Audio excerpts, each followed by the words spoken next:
Shalom à tous, j'espère que vous allez bien. Moi ça va super, bienvenue dans cette nouvelle vidéo. Aujourd'hui nous poursuivons l'étude sur les fêtes de l'Éternel de Lévitique chapitre 23 concernant la troisième fête de l'automne qui concerne aussi le retour de Yeshua, à savoir la fête de Sukkot, la fête des cabanes, des tabernacles ou des tentes. Alors pour commencer, la fête de Sukkot provient du mot Souka, et qui veut dire abri caché, cabane, abri rude ou temporaire, tente, abri ou maison. Pour cela, nous pouvons retrouver cette fête dans Lévitique chapitre 23, versets 33 à 36 et 39 à 43, où il est écrit « Jéhovah parla à Moïse et dit « Parle aux enfants d'Israël et dit « Le 15e jour de ce 7e mois, ce sera la fête des tabernacles en l'honneur de Jéhovah pendant 7 jours. » Le premier jour, il y aura une sainte convocation, vous ne ferez aucune œuvre servile. Pendant 7 jours, vous offrirez à Jéhovah des sacrifices consumés par le feu. Le 8e jour, vous aurez une sainte convocation et vous offrirez à Jéhovah des sacrifices consumés par le feu. Ce sera une assemblée solennelle et vous ne ferez aucune œuvre servile. Maintenant, Lévitique 23, versets 39 à 43. Le 15e jour de ce 7e mois, quand vous récolterez les produits du pays, vous célébrerez donc une fête à Jéhovah pendant 7 jours. Le premier jour sera un jour de repos, et le 8e jour sera un jour de repos. Vous prendrez le premier jour du fruit, des beaux arbres, des branches de palmiers, des rameaux d'arbres touffus et des saules de rivière, et vous vous réjouirez devant Jéhovah votre Dieu pendant 7 jours. Vous célébrerez chaque année cette fête à Jéhovah pendant 7 jours. C'est une loi perpétuelle pour vos descendants.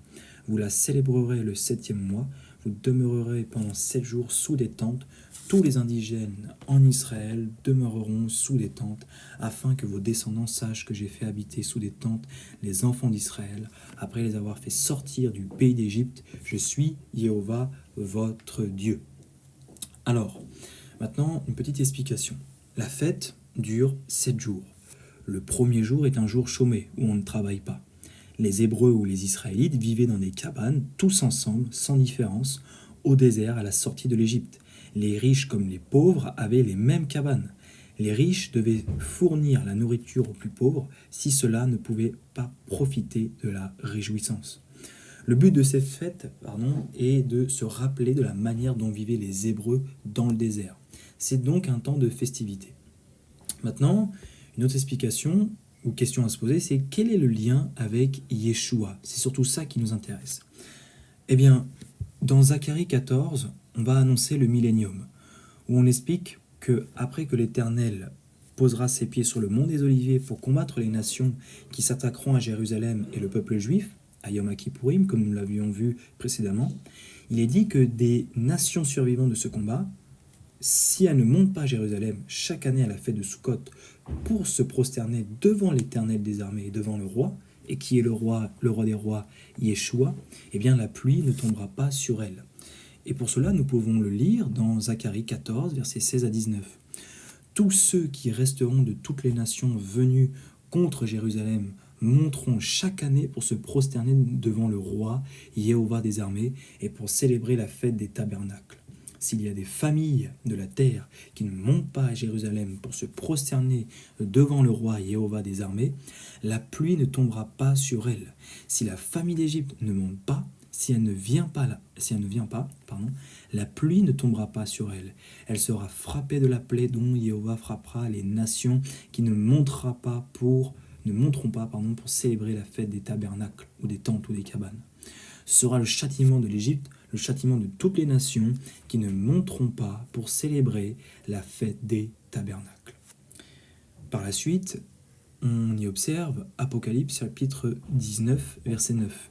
Et l'ange me dit, « Écris, heureux ceux qui sont appelés au festin de noces de l'agneau. » Il me dit, « Ces paroles sont les véritables paroles de Dieu, d'Élohim. » Sukkot représente donc le festin des noces de l'agneau.